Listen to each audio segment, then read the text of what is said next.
మొదట నేను చదువుతాను, తర్వాత మీరు చదవండి. 95వ కీర్తన. రండి, యెహోవాను గూర్చి ఉత్సాహధ్వని చేయుదము, మన రక్షణ దుర్గమును బట్టి సంతోషగానము చేయుదము.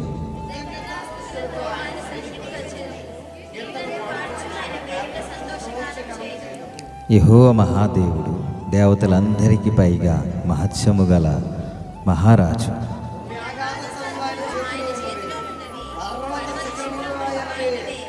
సముద్రము ఆయనది, ఆయన దాన్ని కలుగజేసెను, ఆయన హస్తములు భూమిని నిర్మించెను.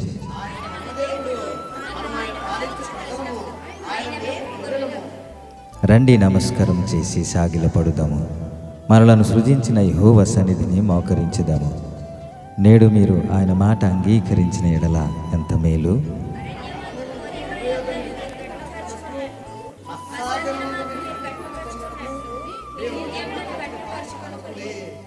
అచ్చట మీ పితరులు నన్ను పరీక్షించి శోధించి నా కార్యములను చూచిరి.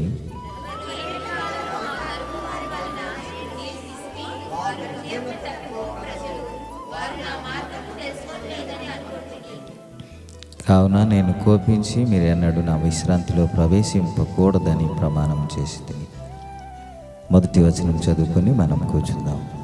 అందరు కలిసి రండి, యెహోవాను గూర్చి ఉత్సాహధ్వని చేయుదాము, మన రక్షణ దుర్గమును బట్టి సంతోషగానము చేద్దాం. దయచేసి కూర్చోండి, చిన్న మాట జ్ఞాపకం చేస్తాను. Praise the lord. ప్రభు నామానికి మహిమ కలుగును గాక. వాతావరణం బాగాలేదు కాబట్టి చాలామంది ఆలస్యంగా రావడం జరిగింది. వాతావరణానికి భయపడేవారు క్రైస్తవులు కాదు. Praise the lord. ఎదిరిదల స్తోత్రం, హల్లెలూయా. క్రిస్మస్ అంటేనే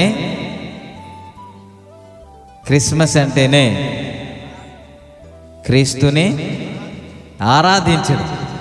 రకరకాలుగా వర్తమానం మనం వింటూ ఉన్నాం, రకరకాలుగా వాక్య సందేశాలు మనం వింటూ ఉన్నాం. కానీ ఈరోజు మనం ఆరాధన చేయడానికి వెళ్తున్నాం కాబట్టి మనమందరం కలిసి ప్రభుని ఆరాధించడానికి ప్రభు అవకాశం ఇచ్చాడు. కాబట్టి ఈరోజు కొన్ని మాటలు జ్ఞాపకం చేస్తున్నాను. క్రైస్ట్ మాస్ అంటే ఆరాధన, క్రైస్ట్ అంటే క్రీస్తు, క్రీస్తుకి ఆరాధించడమే క్రిస్మస్. ప్రైజ్ ది లార్డ్, హల్లెలూయా. నిజమైన క్రిస్మస్ ఎక్కడ ఉంటుంది అని అంటే, కొత్త వస్త్రాలు ధరించుకోవచ్చు, కాదని ఎవరు అనలేరు. అది మీ ఇష్టం, ఉన్నా లేకపోయినా. ఒకటి నిజమైన క్రిస్మస్ ఏంటంటే క్రీస్తుని ఆరాధించడం. Praise the Lord. అనేక సందర్భాలలో మనం చూస్తూ ఉంటాం, జ్ఞానులు వచ్చారని, వారు ఏదో అర్పణ చేశారని మనం దాని గురించి ఎక్కువ శాతం ధ్యానం చేస్తాం. కానీ జ్ఞానులు చేసేది ఏంటంటే బాలుడైన యేసు క్రీస్తు దగ్గర సాగిలపడి పూజించరు అన్నమాట ఉంటుంది. స్తోత్రం, హల్లెలూయా. ఇప్పటికీ చాలామంది చాలా సందర్భాల్లో చాలా చోట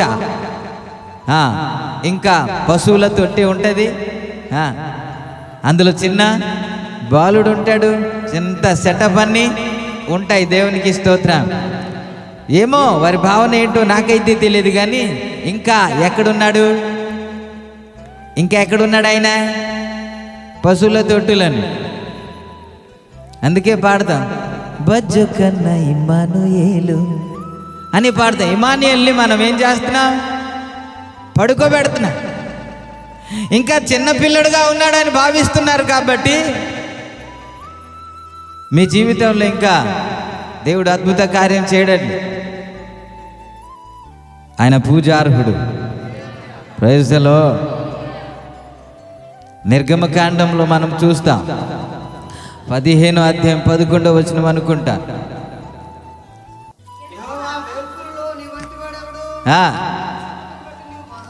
పరిశుద్ధతను బట్టి నువ్వు మహానీయుడవు, స్తుతి కీర్తనలు బట్టి నువ్వు పూజ్యుడవు. దేవునికి స్తోత్రం. ఆయన స్తుతి కీర్తనలు బట్టి పూజార్హుడు ఆయన. హల్లెలూయా. మన యెషయా గ్రంథంలో 6వ అధ్యాయంలో మనం చూస్తాం, నిత్యము ఆయన్ని స్తుతిస్తున్నారని, పరిశుద్ధుడు పరిశుద్ధుడు పరిశుద్ధుడు అని ప్రతిగానాలు అక్కడ జరుగుతున్నాయని దేవునికి స్తోత్రం. హల్లెలూయా. ఇక్కడ ఎందుకు మనము ఆరాధన చేస్తున్నాం, ఎందుకు ప్రభుని ఆరాధన చేయడానికి కొంత సమయం కేటాయిస్తున్నాము అని అంటే, ఒక దినాన అక్కడ మనం ఆరాధించవలసి ఉంది. దేవునికి స్తోత్రం. హల్లెలూయా. నేను రాలేకపోయిన ప్రోగ్రాం, అక్కడ కూడా క్రిస్మస్ ప్రోగ్రాం ఉండడం బట్టి యూత్ క్రిస్మస్ చక్కగా జరిగింది అని నేను అనుకుంటున్నాను. Praise the lord.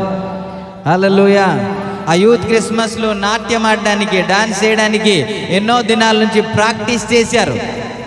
ప్రాక్టీస్ లేకుండా మీరు ప్రజెంట్ చేయలేరు. ప్రాక్టీస్ చేశారు నెలల తరబడి, చక్కగా వేశారని నేను భావిస్తున్నాను. ఆ వీడియో అయితే నేను చూడలేదు. అక్కడ ఆరాధన చేయాలంటే ఇక్కడ ప్రాక్టీస్ చేయాలి. దేవునికి స్తోత్రం. హల్లెలూయా. ముందు ఉన్నవారు మాత్రమే పాడుతూ ఉంటారు. పాడుతూ ఉంటే మీకు చెప్పాలి, చప్పట్లు కొట్టండి అని చెప్పాలి.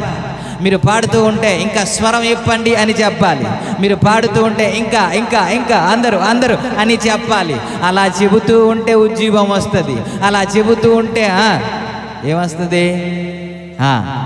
ఎవరిని బట్టి మనం ఆరాధన చేయాలి, దేని బట్టి మనం ఆరాధన చేయాలంటే, రండి యెహోవాను గూర్చి ఉత్సాహ ధ్వని చేయుదము, మన రక్షణ దుర్గమును బట్టి సంతోషగానము. దేని బట్టి? ఆ రక్షణ ఏంటో మనకి ఇప్పుడు అర్థం కాదు. ఆ రక్షణ విలువ ఏంటో ఇప్పుడు మనకు అర్థం కాదు. ఒక దినాన అక్కడ అర్థమవుద్దు. దేవునికి స్తోత్రం. అయ్యా, రక్షించబడడానికి ఇదే అవకాశం, ఇదే అనుకూల సమయము, ప్రభువుని అంగీకరించండి అని ధనవంతుడిని చాలాసార్లు చెప్పారంట. చాలాసార్లు చెప్పినా ఏ రోజు పట్టించుకొని దాఖలాలు లేవు. ఇక్కడ ఉండేటప్పుడు అనేక అవకాశాలు వచ్చాయి, పట్టించుకోలేదు. ఒకరోజు వచ్చింది, చనిపోయాడు. ఆయన ఇంటి దగ్గర ఒక ఆయన పడి ఉండేవాడంట. ఆయన రక్షణ అనుభవంలోనికి వచ్చాడు. దేవునికి స్తోత్రం. ఆయన కూడా చనిపోయాడంట. ఇద్దరు వెళ్ళారు. ఒకడేమో పాతాళంలో యాతన పడుతున్నాడు, ఒకడేమో అబ్రహాం రొమ్మున ఆనుకున్నాడు. ఈ బాధపడుతూ పిలుస్తున్నాడు, తండ్రి అయినా అబ్రహమా అని పిలుస్తున్నాడు. ఒక్కసారి పంపించు అంటున్నాడు. అక్కడి నుంచి స్వరం ఏమొస్తుందంటే, ఇక్కడి నుంచి అక్కడికి, అక్కడి నుంచి ఇక్కడికి రావడానికి అవకాశమే లేదు. There is no chance. అక్కడికి వెళ్ళిన తర్వాత మరలా అవకాశము ఉండదు. ఇక్కడే అవకాశం. దేవునికి స్తోత్రం. హల్లెలూయా. ప్రభుని ఆరాధించడానికి ఇదే అవకాశం. అక్కడ రక్షణ విలువ ఏంటో ఆయనకి అర్థమైంది. అయ్యా, ఒక్కసారి లాజర్ని పంపించవచ్చు కదా, ఇంకా నాకు 5 మంది సహోదరులు ఉన్నారు అన్న మాట మనం చూస్తాం. అక్కడ చాలామంది ఉన్నారు, అనేక మంది దైవ సేవకులు ఉన్నారు. వారు చెబుతున్న మాట వినలేదు అని అంటే, ఈయన వెళ్ళి చెప్పినా సరే వినరు అంటాడు. అప్పుడు అర్థమవుతుందేమో, అయ్యా ఎంత పొరపాటు చేశాను, ఎంత బుద్ధిహీనంగా ప్రవర్తించాను, అవకాశం ఉండేటప్పుడు నేను రక్షణను నేను పొందుకోలేకపోయాను అని పశ్చాత్తాపడినా సరే అవకాశము లేదు. ఆ విలువ అక్కడ అర్థమైందేమో. అందుకే చెబుతున్నాను, కీర్తనకారుడు అంటున్నాడు, మనము రండి యెహోవాను గూర్చి ఉత్సాహధ్వని. దేనికయ్యా అని అంటే, మనలో ధ్వని ఎప్పుడు వస్తుంది అంటే, మన జీవితంలో ఏదో గొప్ప కార్యం జరిగితే, మేలు జరిగితే, ఆశీర్వాదం వస్తే, ఇంకొకటి వస్తే అప్పుడు సౌండ్ వస్తుంది, అప్పుడు ఉత్సాహం వస్తుంది, అప్పుడు సంతోషం ఉంటుంది. కానీ దానికంటే మించింది ఏది అని అంటే రక్షణ. Praise the Lord. హల్లెలూయా. ఈ రక్షణ దేవుడు మనకు ఉచితంగా అనుగ్రహించాడు. మనము దేని ప్రయాసను బట్టి కాదు, మనం ఏమి వెల చెల్లించలేదు, ఆయన ఉచితంగా మనకు అనుగ్రహించాడు. Praise the Lord. హల్లెలూయా. మన తరచుగా పాడుతున్నాడు, వచ్చాడన్నా యూదుల రాజుగా వచ్చాడన్నా, తెచ్చాడన్నా సర్వలోకానికి. Praise the Lord. స్తోత్రం. మంచి మనుషులందరూ స్తోత్రం చెప్దాం. హల్లెలూయా. ఆరాధించడానికి వచ్చిన ప్రతి ఒక్కరు స్తోత్రం చెప్దాం. స్వరాలు ఎప్పి గట్టిగా. ఫాస్టింగ్తో ఉన్నవారు స్తోత్రం చెప్దాం. ఏం చెప్పాను? ఉన్నారు. దేవునికి స్తోత్రం.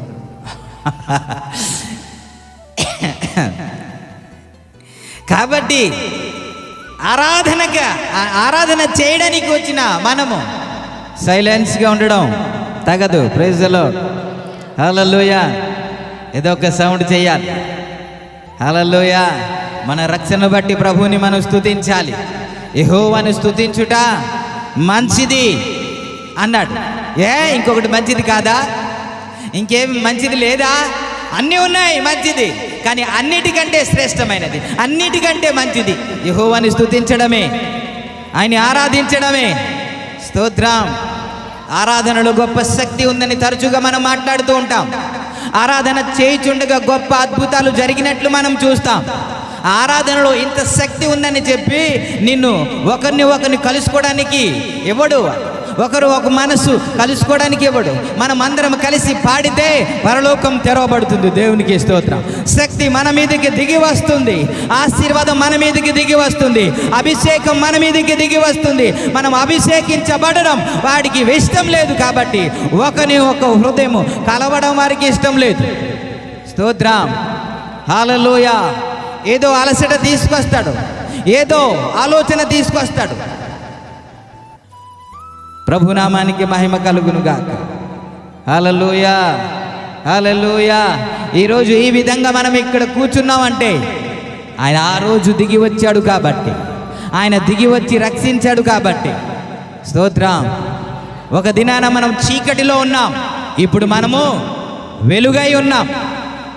పేతురు రాసిన పత్రిక 2వ అధ్యాయంలో మనం చూస్తాం, చీకటిలో నుండి ఆశ్చర్యకరమైన తన వెలుగులోనికి పిలిచిన గుణాతిశయము. ఒక దినాన మనం చీకటిలో ఉన్నాం, ఇప్పుడు వెలుగుగా మార్చబడ్డాం. అందుకే యేసుక్రీస్తు ప్రభు వారు చెప్పిన మాట, మీరు లోకానికి వెలుగై ఉన్నారన్న. స్తోత్రం. మనకు వెలుగుగా మార్చిన, లోకానికే ఒక దీపముగా మార్చిన దేవునికి మన కృతజ్ఞతాస్తుతులు చెల్లించాలి. మనము ఆరాధన చేయాలి ఆయనకి. Praise the Lord. మన యొద్ద నుండి కోరుకునేది ఏమీ లేదు, స్తుతి ఒకటే, ఆరాధన ఒకటే. స్తోత్రం. అది చేయగలిగితే దేవుడు సంతోషిస్తాడు. అంటే నీ కొరకు నా కొరకు పరలోకాన్ని విడిచిపెట్టేశాడండి. ఆయన పరలోకాన్ని విడిచిపెట్టి దేవుని ఇక్కడికి భూలోకానికి దిగి వచ్చేశాడు. ఫిలిప్పీ రాసిన పత్రిక 2వ అధ్యాయము 6వ వచనం నుండి, ఆయన దేవునితో సమానుడిగా ఉండుట విడిచిపెట్టకూడని భాగ్యమని ఎంచుకొనలేదు గాని, మనిషిని పోలికగా పుట్టి దాసుని స్వరూపమును ధరించుకొని తన్ను తాను రిక్తునిగా చేసుకొని మన కోసం దిగి వచ్చిన యేసు. Praise the Lord. హల్లెలూయా. ఈ శిక్షను నువ్వు భరించలేవని, నువ్వు తట్టుకోలేవని, మీ శిక్షను, నా శిక్షను, మన అందరి శిక్షను తన మీద వేసి నీకు రక్షణను కలుగజేసిన దేవుడు. Praise the Lord. ఆ రోజే క్రిస్మస్. Praise the Lord. ప్రభునామానికి మహిమ కలుగును గాక. ఏమిచ్చి ఆయన రుణం తీర్చగలం? స్తుతించడం తప్ప, ఆరాధించడము తప్ప. ఒక్క పాట పాడి మనం ప్రభువుని ఆరాధించలేం. ఒక్క పాట కొద్దిగా ఎక్కువ అయిపోతే ఇంకా ముగిస్తే బాగున్ను అనిపిస్తూ ఉంటుంది. హల్లెలూయా. హల్లెలూయా. నిజానికి మనము రోజంతా స్తుతించిన ఆయన రుణం మనము తీర్చలేమండి. అందుకే ఒక వచనం మేము జ్ఞాపకం చేస్తున్నాను, మన రక్షణను బట్టి, మన రక్షణ దుర్గమును బట్టి సంతోషగా. ఏ గానం అంటే నిజానికి క్రిస్మస్ సందర్భం లాంటి క్రిస్మస్కి వచ్చారు, కానీ మీ మొక్కల్లో చిరునవ్వులు. దేవునికి స్తోత్రం. ఏమో పాలు పెట్టాను అక్కడ, ఏమవుతుందో అని ఒక ఆలోచన వస్తుంది. తొందరగా వచ్చేసాం కదా, ఏదో తెచ్చి పెట్టేసి వచ్చేసాం. నాకు టిఫిన్ లేదని ఒకరు. ప్రభునామానికి మహిమ కలుగును గాక. స్తోత్రం. మరి వీళ్ళే స్కిట్ వేస్తుంటారు, పిండి వంటలు కాదు, కొత్త బట్టలు కాదు అని వీళ్ళే వేస్తారు. మనం ఆనందిస్తే దేంట్లో ఆనందించాలంటే ప్రభువుని స్తుతించడంలో ఆనందించాలి, ప్రభువుని ఆరాధించడంలో ఆనందించాలి. ప్రభువుని బట్టి మనం ఆనందించాలి. యెహోవాను బట్టి మీరు ఆనందించండి, మీరు బలం పొందుతారు. Praise the Lord. మనం ఆహారంలో కాదు బలం, బైబిల్ అదే చెప్తుంది. మనుషులు రొట్టె వలన మాత్రమే కాదు, దేని వలన? దేవుని వాక్య మూలంగా అనేసి. ప్రైజ్ ది లార్డ్, హల్లెలూయా. ఒక్క పూటకి మనము చచ్చిపోం. మనకు బలం ఎక్కడి నుంచి వస్తుందంటే ప్రభువుని ఆరాధించడం బట్టి. ప్రైజ్ ది లార్డ్, హల్లెలూయా. ఒకవేళ మీ జీవితంలో సమస్య కానీ ఉంటే, కష్టాలు కానీ ఉంటే, ఇబ్బందులు కానీ ఉంటే, సమస్య గుండా వెళ్తుంటే ఒక మాట మీకు జ్ఞాపకం చేస్తున్నాను. ప్రభువుని ఆరాధించండి, ప్రభు కార్యం చేయబోతున్నాడు. ప్రభువుని ఆరాధించడానికి పూనుకోండి, మీ జీవితంలో దేవుడు కార్యం చేస్తాడు. శత్రు సైన్యం చుట్టుముట్టేశారు యెహోషాపాతు కాలంలో. మూడు దేశస్తులు వారు ఒకే దేశము, చిన్న దేశము యూదా ప్రజల మీదకి వస్తుంటే ఏం చేయాలో తోచని పరిస్థితిలో ప్రభువుని ఆశ్రయించారు. దేవునికి స్తోత్రం. ప్రభు దగ్గర ప్రార్థన చేశారు. ప్రభు మాట్లాడిన తర్వాత యుద్ధ రంగానికి వెళ్ళమని చెప్పాడు. యుద్ధ రంగానికి వెళ్ళేవారు ఆయుధాలు పట్టుకుని వెళ్ళాలి. ఇప్పుడు పాటలు పాడడానికి, వాద్యాలు వాయించడానికి అవన్నీ పట్టుకుని వెళ్తున్నారు. అక్కడ వ్రాయబడిన మాట 20 అధ్యాయంలో 22వ వచనం నుండి కానీ చూస్తే, వారు పాడుటకు, స్తుతించుటకు మొదలు పెట్టగా శత్రువులతో యుద్ధం చేయడం దేవుడు ప్రారంభం చేశాడు.